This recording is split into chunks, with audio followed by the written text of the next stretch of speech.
આજે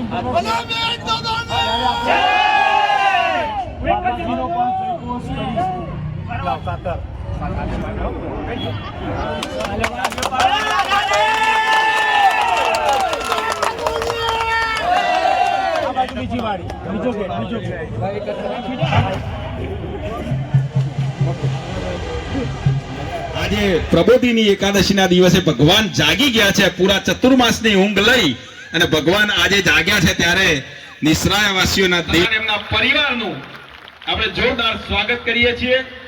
દાદા, આપની આતુરતામાં આપની રાહ જોઈ અને ગામના યુવાનો વડીલો જોરદાર હાથ। દાદા, આપ પણ ધન્ય છો, અમે પણ ધન્ય છીએ અને આ નિસરાયાની ધરતી પણ ધન્ય છે કે ખરેખર આવા સપોત આ માટીમાંથી પાકે છે।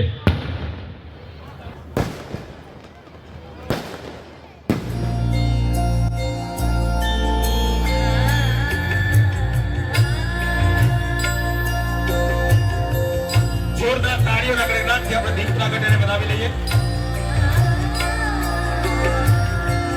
છુપાવા નહીં રહીએ, અમે તો તમને છપાવી દેવાના છીએ। વિજયસિંહ જાઓ, પાસે આવી જઈશું। ભાઈલાલભાઈ ફુલાભાઈ વણકર, ભીખાભાઈ સોમાભાઈ આહિર,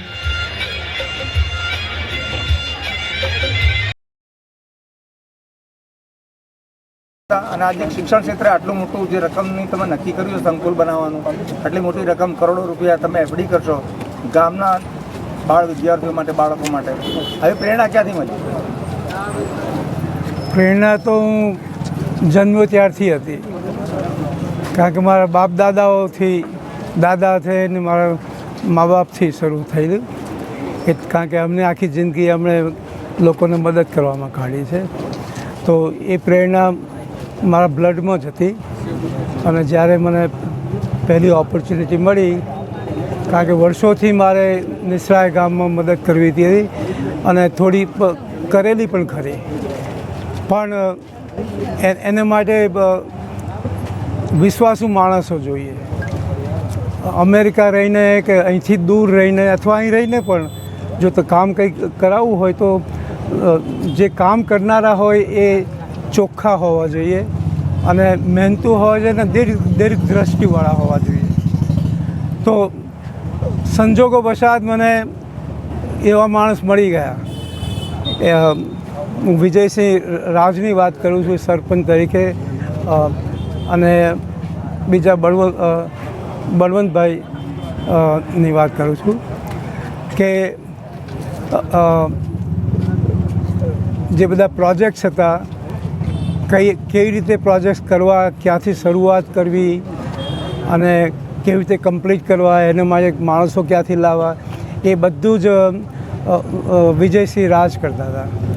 એટલે મેં તો કશું કર્યું જ નથી, મેં તો ફક્ત પૈસા જ આપ્યા છે, પણ જે પ્લાનિંગ કરવાનું હતું, શું કરવું, ક્યારે કરવું, કેવી રીતે કરવું, એ બધું વિજયસિંહના હાથમાં હતું।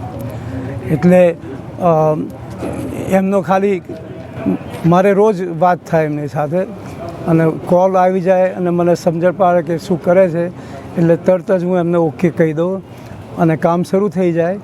અને બધાને જે કંઈ કોન્ટ્રાક્ટરો હોય છે કે જે લોકો સપ્લાયર હોય, એ લોકોને પૈસા ડિરેક્ટલી એમની બેંકમાં હું ટ્રાન્સફર કરી દઉં।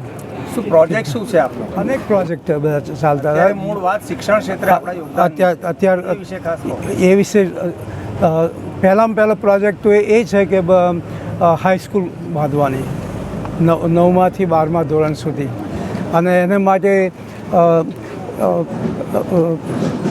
કોઈની પાસે ફી લેવી નથી, કોઈ પણ ટ્યુશન લેવું નથી, એટલે કે અને 1 થી 8 તો ફ્રી એજ્યુકેશન મળે છે, તો 9 થી 12 પણ ફ્રી એજ્યુકેશન દરેક નિશાળના બાળકને મળવું જોઈએ।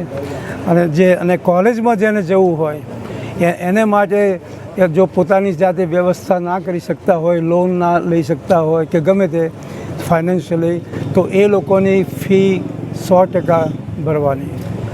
કેટલી તમારું આયોજન શું છે? અમે એક મીડિયા પાસે એક વાત એવી છે કે તમે લગભગ કરોડો રૂપિયા એફડી કરવાના છો, બરાબર, અને એના વ્યાજમાંથી આ બધું તમે આયોજન કરી દીધા છે। કેટલા રૂપિયા એફડી કર્યા? એ બધું તમને બહુ સ્પેસિફિક ના કહેવાય, પણ એ કરોડો છે। કારણ કે એની જે ઇન્ટરેસ્ટની આવક છે એ આ બધા ખર્ચ પૂરા કરે એટલી છે. કારણ કે સાંભળ્યું હા 100 કરોડ છે, એ વધારે પણ થાય. 100 કરોડ તો કર્યા છે હા એફડી, અને એના જે વ્યાજમાંથી ઇન્ટરેસ્ટમાંથી તમારો શિક્ષણ સંકુલ, પછી શિક્ષણના જે કોઈ કાર્યો છે, ફી ને બધું કરશો એ ઇનફ, એના માટે ઇનફ છે.